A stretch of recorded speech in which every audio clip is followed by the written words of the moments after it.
On voit la joie et la victoire de Carole Delga, donc la mieux élue.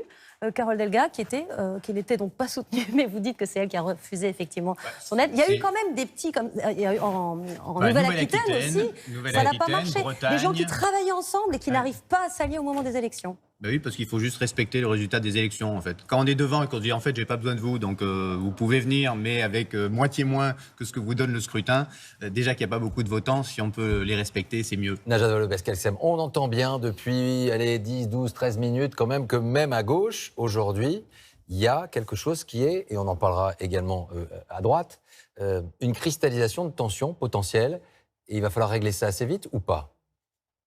Oui, en même temps, il faut quand même préciser qu'il s'agisse de l'Occitanie ou de la Nouvelle-Aquitaine, les présidents sortants, socialistes en l'occurrence, avaient dès le premier tour des écologistes sur leur liste. Donc le rassemblement, d'une autre façon, était déjà opéré.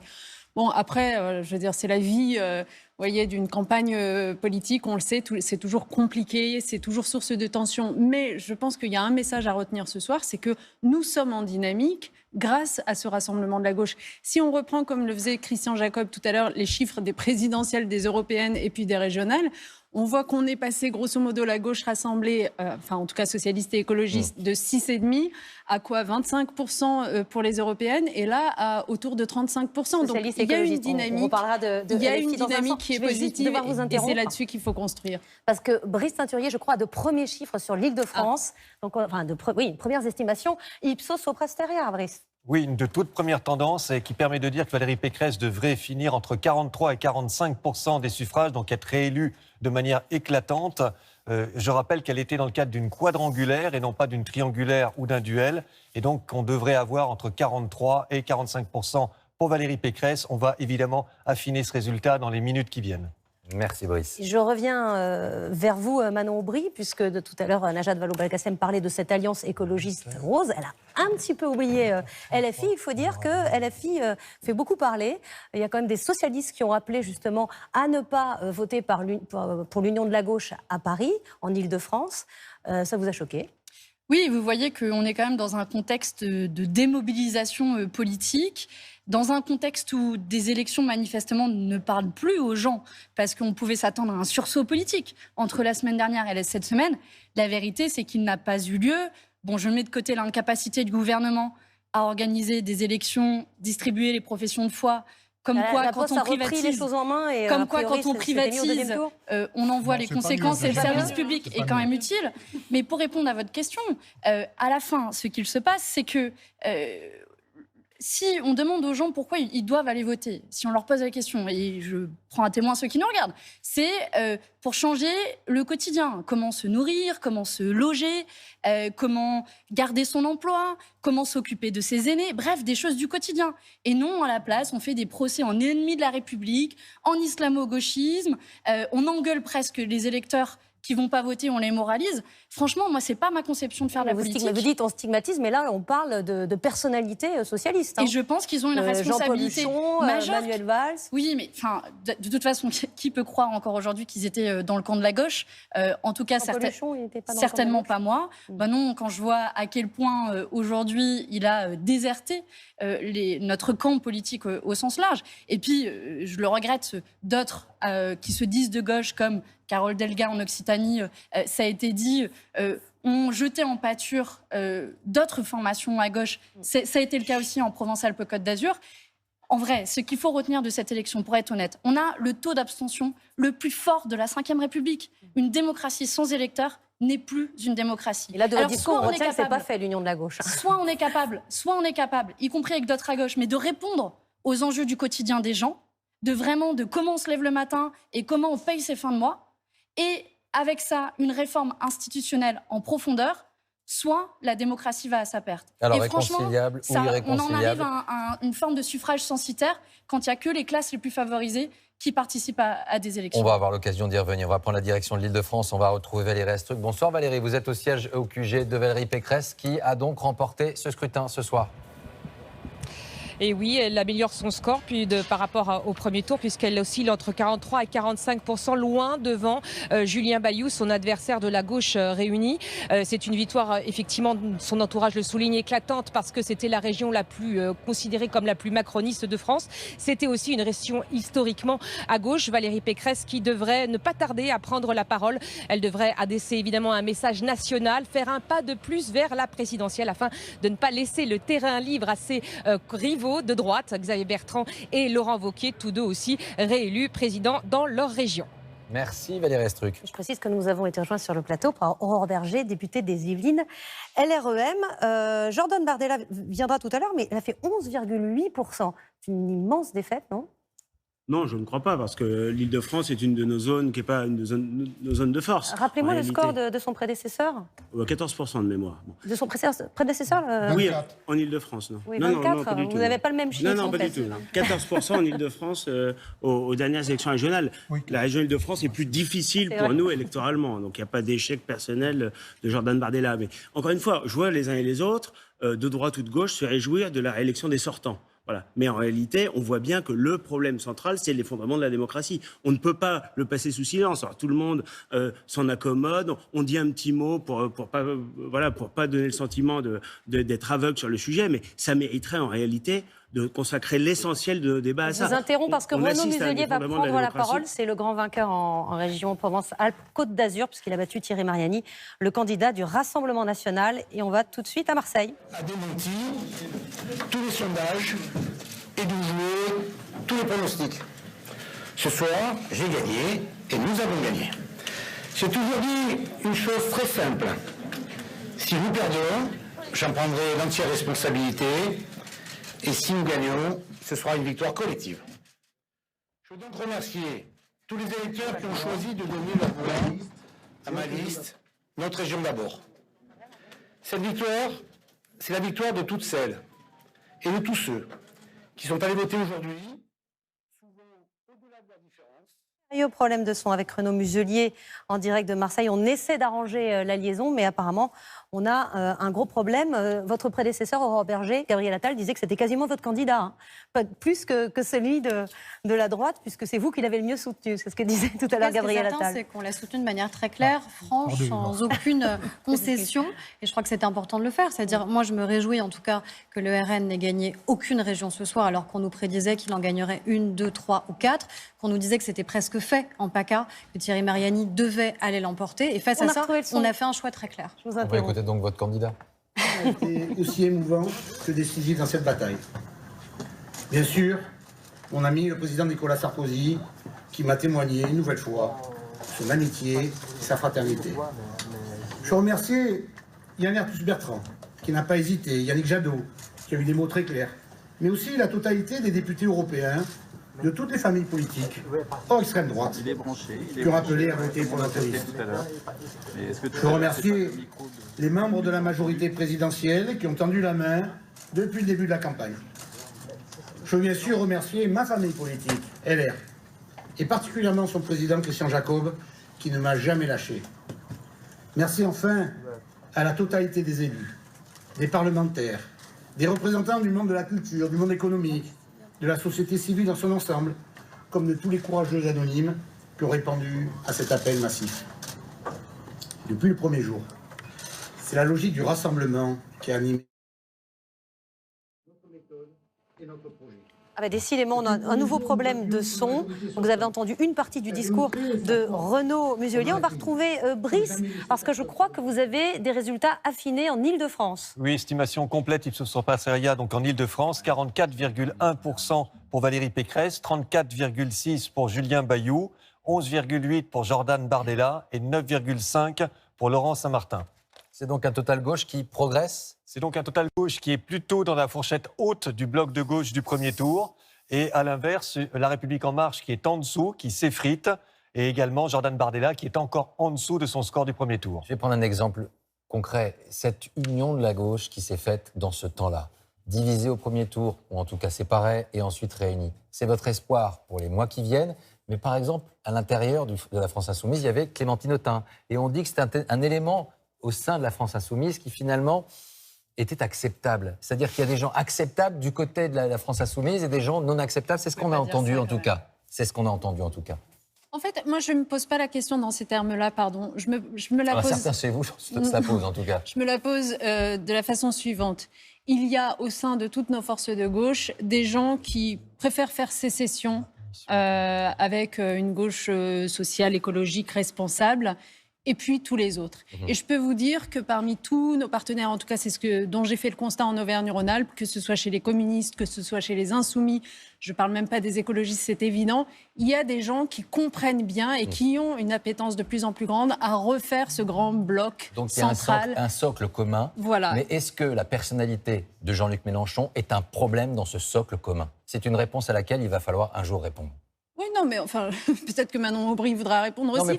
Mais moi, de mon côté, mais j'imagine que vous avez peut-être. Moi, ce que je constate, c'est que Jean-Luc Mélenchon n'a absolument pas envie de contribuer à ce grand bloc que j'appelle de mes voeux. Donc, j'en prends acte. Voilà. Et nous devons construire ce grand bloc parce que c'est ainsi que nous gagnerons des élections.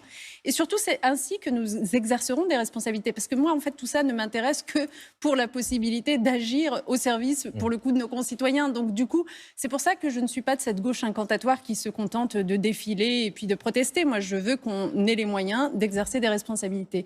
Et je pense qu'ils sont très nombreux, les électeurs, les sympathisants, les militants de toutes les gauches diverses, à vouloir se retrouver dans ce grand bloc. Problème avec Jean-Luc Mélenchon, j'ai pas tout compris.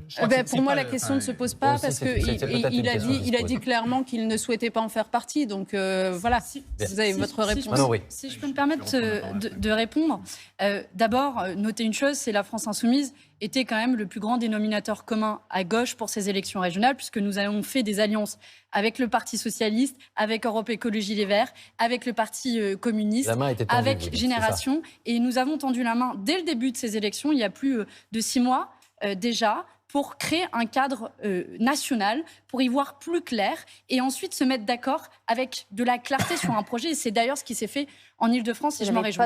Ensuite, poser la question de si Jean-Luc Mélenchon est le problème. Oui. Je ne comprends pas comment on en arrive à se dire aujourd'hui, on a un homme qui incarne des valeurs claires, un projet clair et le socle le plus solide, tout sondage confondu à gauche, et on se dit, on va s'en priver. On va le mettre de côté, on va le jeter à la poubelle et on va se priver, y compris de la dynamique qu'il peut créer dans des classes populaires qui aujourd'hui boudent les urnes et ne décident de plus aller au vote. Et à la place, on va faire alliance avec qui? Qu'est-ce qui reste? Si on enlève Jean-Luc Mélenchon, on va faire alliance avec un monsieur Huchon qui appelle à voter pour Valérie Pécresse. C'est ça aujourd'hui. Qu'est-ce qui reste s'il n'y a plus Jean-Luc Mélenchon? Il y a peut-être des candidats. Il était au Parti socialiste, il était président socialiste de cette région. Donc, juste pour terminer, aujourd'hui, ce dont on a besoin, c'est de clarté et de rupture. Si on veut un projet qui rompe avec ce que nous a proposé La République En Marche ces dernières années, qui multiplie les cadeaux pour les plus riches, qui est une attaque à nos libertés fondamentales, alors on ne peut pas avoir un truc fourre-tout, on n'y comprend plus rien. Maintenant, je tends la main à tous ceux qui se reconnaissent dans ce projet-là. Dites-vous que vous votez pour un programme et que aujourd'hui, le socle de Jean-Luc Mélenchon est le plus solide. Vous vouliez réagir là-dessus. D'abord, dire que ça suffit de se laisser entraîner dans cette guerre des gauches. On regardera ça à l'automne quand la poussière sera retombée. On peut voir là qu'il y a des convergences qui se font autour de l'écologie politique. Et après, on regardera la suite. Moi, ce qui m'importe de dire ce soir, c'est que c'est pas parce qu'il y a une abstention énorme et un échec du RN, ça montre juste qu'il y a une banalisation du RN. Et je vous redonne la parole juste après Valérie Pécresse qui prend la parole et qui vient de remporter l'élection en Ile-de-France. On a beaucoup de choses à dire sur Europe Écologie Les Verts. On écoute Valérie Pécresse. Et les Franciliens ont décidé de me renouveler leur confiance comme présidente de notre région et je les en remercie du fond du cœur. Mais je pense ce soir à tous les Franciliens qui se sont abstenus. Je pense aussi à tous ceux qui n'ont pas voté pour moi et je salue mes adversaires dans cette campagne. À tous, je veux dire ce soir que je continuerai à diriger la région comme je l'ai fait depuis 6 ans. En affirmant mes convictions, bien sûr, mais aussi en restant à l'écoute de toutes les opinions et sans aucun sectarisme. J'ai été et je serai la présidente de tous les Franciliens. Alors cette victoire ce soir, elle est belle. Elle est belle car elle est l'aboutissement de nombreuses années d'engagement, de rencontres, mais aussi de travail et de résultats. Nous avons fait de la sécurité et de la laïcité, de la qualité de vie et de la solidarité les valeurs cardinales de nos actions concrètes. Je crois plus que tout à la politique par la preuve.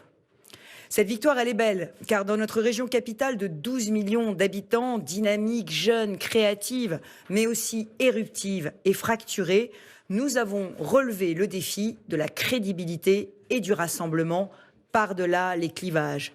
Et les clivages, il y en a en Île-de-France, entre Paris et la banlieue, entre les quartiers populaires et les centres-villes, entre les territoires urbains et les territoires ruraux. Alors cette victoire, elle est belle, car comme en 2015, rien n'était écrit. Nous avons dû nous engager sur 4 fronts. D'abord, par notre fermeté et notre attention aux territoires ruraux, nous avons fait baisser le Rassemblement national, l'extrême droite, pourtant en ascension depuis plusieurs scrutins. Par notre clarté, nous avons fait gagner les forces de la droite et du centre dans une région où la majorité présidentielle avait décidé d'engager 5 ministres. Par notre incarnation d'une écologie des résultats, nous avons prouvé que l'écologie n'appartenait à aucun camp. Enfin, par notre attachement aux valeurs de la République, notre défense de la laïcité et de l'égalité femmes-hommes, nous l'avons emporté face à l'alliance du Parti socialiste et d'une extrême gauche qui a perdu sa boussole républicaine. Je veux ce soir exprimer ma profonde gratitude aux républicains sincères des 2 rives qui se sont mobilisés et rassemblés pour faire barrage aux extrêmes. Ce combat difficile, mais enthousiasmant, je ne l'ai pas mené seul. J'ai été entourée de nombreux élus, de personnalités de la société civile, de militants et de tous ces citoyennes et ces citoyens engagés qui donnent sans compter leur temps, y compris pour tenir les bureaux de vote. Je remercie chacun d'eux. J'adresse une pensée particulière et affectueuse à notre président de comité de soutien, le président du Sénat, Gérard Larcher, qui incarne avec force ces valeurs républicaines que nous voulons défendre. Cette confiance renouvelée des Franciliens m'honore, elle m'oblige aussi. Notre région subit de nombreuses turbulences. Elle mérite d'être sans cesse réinventée et ses habitants protégés. Durant les prochaines semaines, je mettrai en œuvre sans attendre mes engagements de campagne afin de donner un nouvel élan à notre politique de sécurité, de relance, d'écologie concrète et d'égalité des chances. Tout au long de cette campagne, les Franciliens ont reconnu en moi une femme d'ordre, une femme libre, une femme fière de servir sa région et son pays. Ce soir, une équipe de France, de la droite et du centre a émergé dans les régions. Nous avons une grande responsabilité et j'y prendrai toute ma part. Plus que jamais, je veux continuer et amplifier mon combat pour mes convictions, mais aussi pour les valeurs de la République, de toutes mes forces. Vive l'Île-de-France, vive la République et vive la France.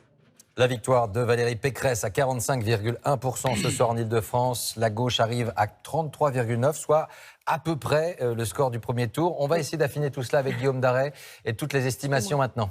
Oui, alors je vous propose de découvrir la carte des régions ce soir grâce à notre écran qui nous permet d'accéder à tous les résultats de toutes les élections. Allez, on y va. Régional 2021, second tour. Bretagne. La voici, la carte des résultats grâce aux estimations de notre partenaire Ipsos Soprasteria. En Provence-Alpes-Côte d'Azur, c'est donc Renaud Muselier qui l'emporte largement, 57,7%. En Occitanie, la présidente sortante socialiste Carole Delga est pour l'instant la mieux élue de France. Région qui reste socialiste également, la Nouvelle-Aquitaine avec Alain Rousset qui est réélu. Dans les Pays de la Loire, c'est la droite qui conserve cette région. Christelle Morancet qui est réélue. En Auvergne-Rhône-Alpes, victoire aussi de la droite. Laurent Wauquiez, un peu plus de 55% des voix. La droite qui conserve aussi le Grand Est avec Jean Rotner. En Bretagne, c'est le président sortant, Loïc Chenet-Girard, qui l'emporte ce soir. En Normandie, le centriste avec son équipe de centre et de la droite, Hervé Morin, qui l'emporte 42,2% des voix selon notre estimation Ipsos Soprasteria. Et puis dans les Hauts-de-France, victoire de Xavier Bertrand, plus de 53% des voix. Et on le disait en un instant, Valérie Pécresse, plus de 45% des voix. En Ile-de-France, tous ces résultats, il y a un endroit où vous pouvez les trouver tout au long de la soirée. C'est ici, sur notre site franceinfo.fr. .fr, vous y accédez, vous allez ensuite sur les résultats, par exemple ici, vous avez absolument tous les résultats et tout au long de la soirée, en temps réel, vous pourrez découvrir les résultats des élections régionales, départementales et territoriales. Merci Guillaume. On va prendre maintenant la direction de la Bretagne et notamment au QG de Loïc Chédé-Girard qui arrive en tête pour le Parti Socialiste et ses alliés à 29,8. Il est le sortant. Bonsoir Anne Bourse. Qui ont vécu ces élections aussi, il faut penser à eux. Bonsoir. Loïc Chédé-Girard est effectivement en train de s'exprimer en ce moment même devant ses partisans qui ont célébré sa victoire. Mais Loïc Chédé-Girard avait fait un pari audacieux après le premier tour. Il a fait le choix de ne pas nouer d'alliance avec les Verts ni avec La République En Marche. Résultat, il arrive en tête, mais il n'obtient pas la majorité absolue. Il aurait fallu qu'il fasse au moins 33% des voix pour l'obtenir. Je vous rappelle qu'ici, il y avait 5 listes au second tour. Loïc Chédé-Girard va maintenant devoir trouver des alliances. C'est ce qu'on appelle le troisième tour pour avoir une majorité au Conseil régional. Toute la question, c'est de savoir si les héritiers de Jean-Yves Le Drian, qui se sont menés une campagne fratricide, vont réussir à recoller les morceaux. Les morceaux, c'est un troisième tour qui se prépare justement en Bretagne. Et on va aller du côté de chez Thierry Borloo pour La République En Marche. Bonsoir Thomas Paga. Qu'est-ce qu'il se dit? Qu'est-ce qu'il se passe dans l'objectif de ce troisième tour potentiel? Écoutez, ambiance un petit peu différente ici. Nos estimations pour le candidat de La République En Marche le donnent à 14,9%. Une douche froide pour ce proche de Jean-Yves Le Drian qui fait moins bien qu'au premier tour. Un score qui ne lui permettra sans doute pas de siéger lui-même à l'Assemblée régionale et qui concerne aussi le président de l'Assemblée nationale, Richard Ferrand, sur sa liste dans le Finistère, qui pourrait ne pas être élu non plus. C'est un coup dur donc pour la majorité présidentielle dans ce fief macroniste qu'est la Bretagne depuis les dernières élections présidentielles, même si, et les militants ici ne cessent de le rappeler, le parti réalise ici l'un de ses meilleurs scores en France. Thierry Borloo avec 14,9%. Et nous avons été rejoints en plateau par Jordan Bardella. Bonsoir. Vice-président du RN, député européen et candidat malheureux donc en Ile-de-France. Jean-François Copé, bonsoir. Maire de Meaux LR. Et Yannick Jadot, eurodéputé Europe Écologie Les Verts. Vous étiez en train de commenter ce qui se passait en Bretagne, cette division en fait de candidats qui travaillaient ensemble. Non, parce qu'en fait, les socialistes, avec Jean-Yves Le Drian, n'ont jamais voulu travailler avec les écologistes. Probablement, le modèle agroalimentaire breton a toujours été très soutenu par Jean-Yves Le Drian, malgré la crise agricole dans cette région. Mais je constate que Claire Desmarques-Poirier a fait une magnifique campagne autour de l'écologie, autour des territoires, autour de cette identité bretonne très forte. Et elle fait 3 fois le score que nous avons fait il y a 6 ans, à 20%. C'est un très très beau score. Comme dans pas mal de régions, on a triplé nos scores par rapport à il y a 6 ans. Donc, ça commençant avec une attaque en règle des socialistes. On a une petite frustration de ne pas avoir une région, bien sûr. Mais on progresse et on s'ancre très fortement sur les territoires, y compris à travers les départementales, dont il est évidemment compliqué de parler un dimanche soir, tellement il y a de départements, mais on va avoir beaucoup d'élus dans les départements. C'est un ancrage territorial important. Nous construisons un chemin, et je constate aussi, si vous me permettez, que le bloc de droite, qui semble avoir gagné cette élection avec 38%, si on regarde les enquêtes, mais juste devant le bloc écolo de gauche à 35%.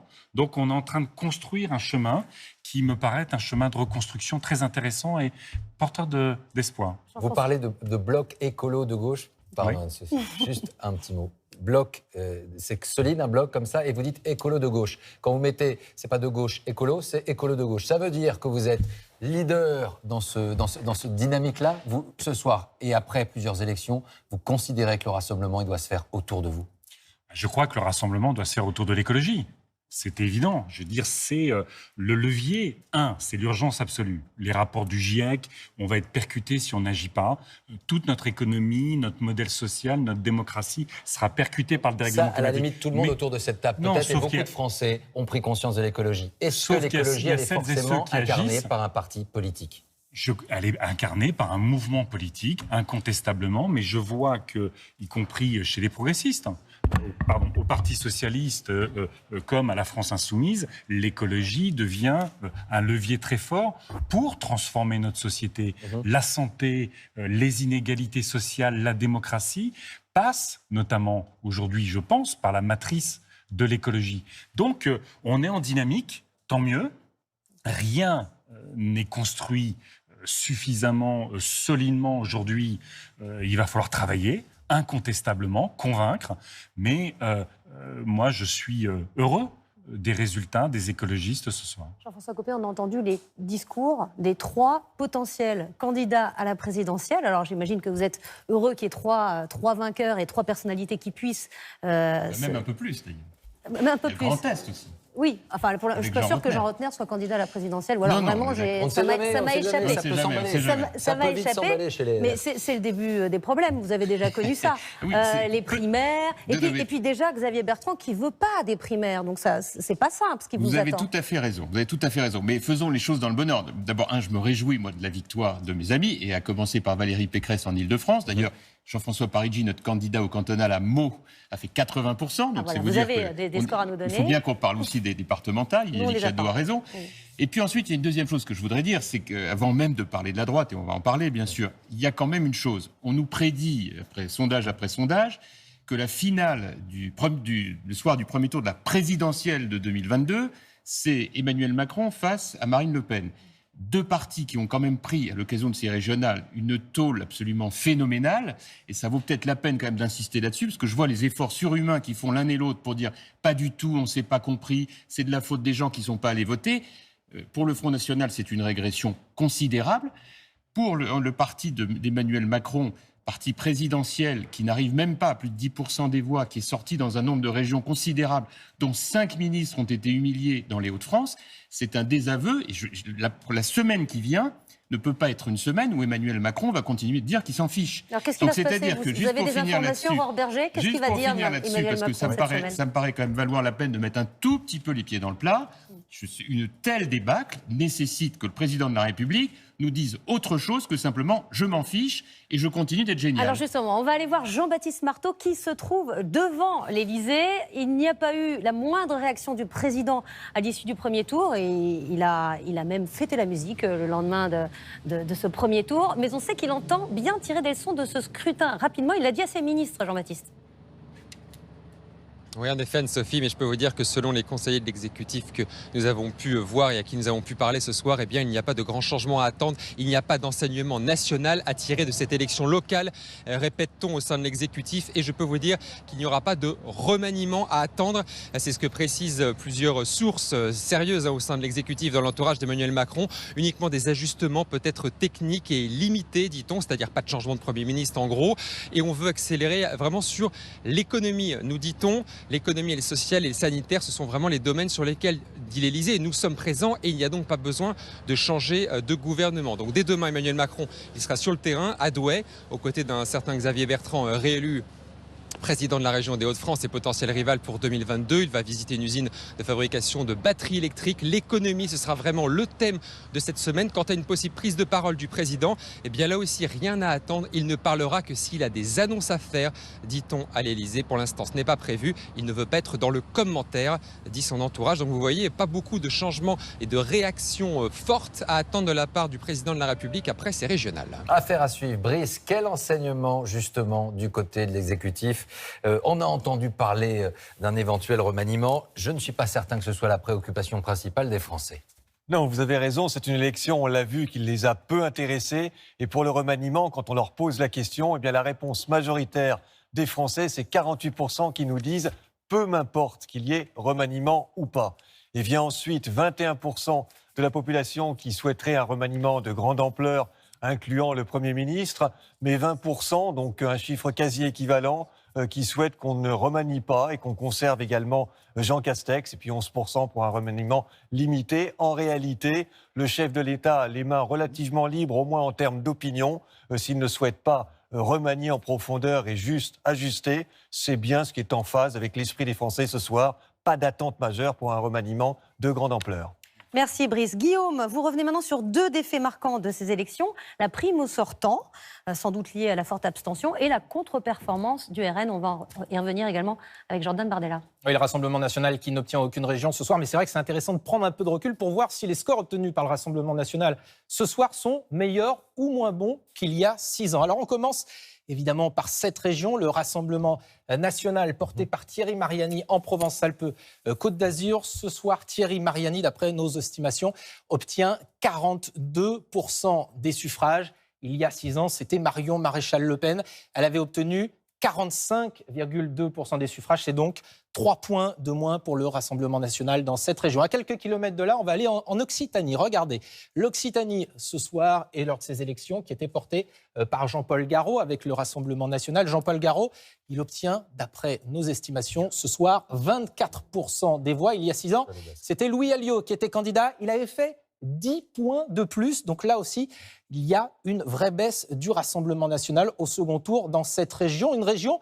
où on voit effectivement que la présidente sortante, elle, fait un score extrêmement important puisque ce soir, Carole Delga se retrouve avec 57,8% des suffrages.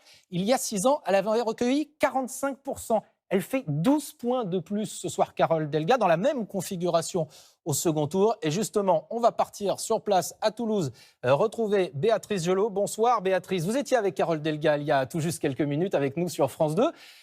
Quels sont les ingrédients de ce succès ? Tout simplement, Carole Delga a su surfer, capitaliser sur son score du premier tour. Elle a continué toute la semaine sa campagne en se posant en seul rempart possible contre l'extrême droite et elle s'est positionnée sur un de leurs thèmes de prédilection, la sécurité. Carole Delga bénéficie aussi ici en Occitanie d'un capital sympathie qui ne s'est pas démenti tout au long de la campagne et des sondages. Et enfin, la politique dite de la gauche du réel, pragmatique mais pas dogmatique, plaît. Carole Delga n'hésite pas à s'allier avec ses adversaires pour porter des projets importants pour la région, comme par exemple la ligne TGV. Autant d'ingrédients qui lui permettent ce soir de conserver haut la main sa région. Merci beaucoup Béatrice. Une prime au sortant pour une présidente socialiste en Occitanie. On va aller voir pour un autre président, cette fois-ci en Auvergne-Rhône-Alpes, où Laurent Wauquiez réalise ce soir 55% des suffrages. Il y a 6 ans, il en avait recueilli 40%. Il obtient donc, Laurent Wauquiez, ce soir 15 points de plus par rapport au second tour des régionales de 2015. Merci Guillaume, 21h02. Merci si vous nous rejoignez sur France 2 pour cette grande soirée électorale sur les régionales. Les analyses, les résultats. Nos invités, Aurore Berger, on vient d'entendre à l'instant Jean-Baptiste Marteau qui était devant le palais de l'Élysée. Il va faire quoi, le président de la République, dans les prochaines semaines ? Enjamber complètement cette élection, ne pas réagir face à un taux d'abstention qui atteint des records historiques. Comment il peut réagir ? Comment il va reprendre la main ? Et puis, est-ce qu'on va passer 10 mois où finalement la France va attendre l'élection présidentielle sans réforme ?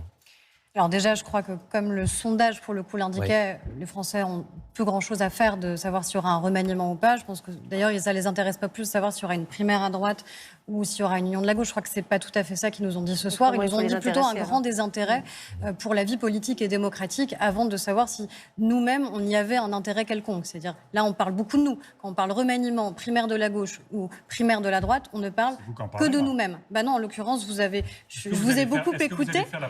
Je vous ai beaucoup écouté, mais je ne vous ai pas interrompu par contre. Ce que je pense par contre, c'est qu'on a 10 mois. On a 10 mois où nous, on est en responsabilité. Et donc, notre principale responsabilité, c'est de continuer à agir. Parce qu'on ne peut pas faire comme si la crise était complètement derrière nous, ni la crise sanitaire d'ailleurs.